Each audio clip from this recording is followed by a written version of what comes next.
Faly miarabanao amin'ny anaran'i Jesosy Kristy amin'ity alarobia 5 ny volana septambra ity. Ny rapsodian'ny famarinana an'io dia mitondra ny lohahevitra hoe fiankofana dia antso andehanana amin'ny fanahy. Ny tenin'Andriamanitra fanokafana dia nalaina tao amin'ny Filipiana 4:7 izay mivaky toy izao amin'ny anaran'i Jesosy.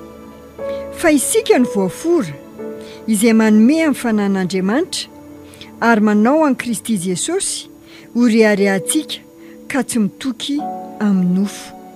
Alleluia. Araka ny anarantsika teo aloha, ny fiankofana marina dia avy amin'ny fanahy.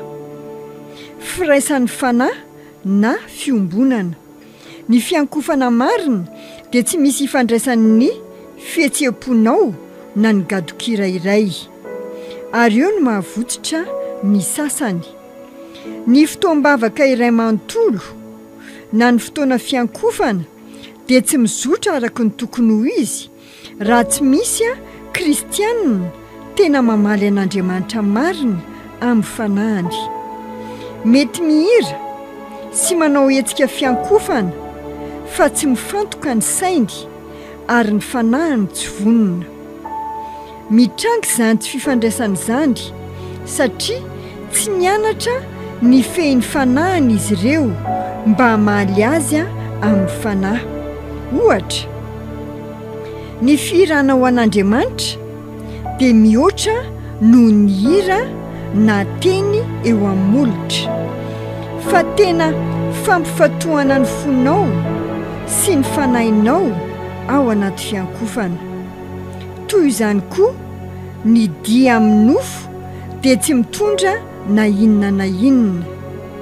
Ny fiankofana marina dia mihoatra noho ny fihetsika ivelany, fa mampifantoka lenao anaty sy ny fonao. Isaky ny mivavaka amin'ny tompo ianao, na ianao rery na miaraka amin'ny hafa ao am-piangonana, ny zavatra voalohany dia ny fanalavirana aingana izay mety manelingelina ny sainao. Aoka vitrika avy hatrany ianao, miraisa amin'ny fanahinao ary mifatoha amin'ny tompo. Miankofa aminy amin'ny fanahy sy ny fahamarinana ary aza mety fehezin'ny gadon'ny amponga sy ny zava-maneno. Hoy Jesosy Tompo, fa avy ny andro sady tonga ankehitriny raha ny tena mpivavaka hivavaka amin'iray amin'ny fanahy sy ny fahamarinana, fa ny ray koa mitady ny mpivavaka aminy ho tahaka izany. Andriamanitra dia fanahy ary izay mivavaka aminy tsy maintsy mivavaka amin'ny fanahy sy ny fahamarinana. Hitanao izany ten'Andriamanitra izany eo amin'ny Jaona 4:7 ka hatramin'ny 4:20.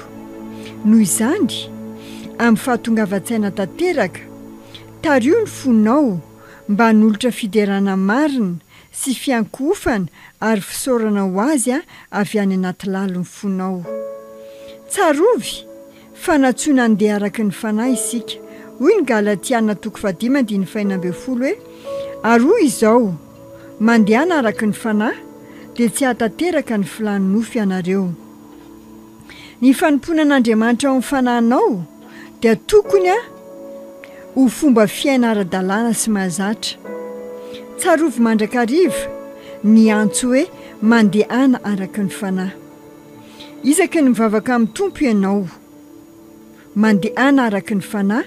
Isaky ny mivavaka amin'ny tompo ianao, manala ny fiankofana amin'ny fombafomba ivelany izany, fa ho anao kosa dia lasa ny fahafantarana sy fankasitrahana ny hatsara-panahy, ireo fitahiana, ny fahalemem-panahy ary ny fahamarinan'Andriamanitra izany ho anao.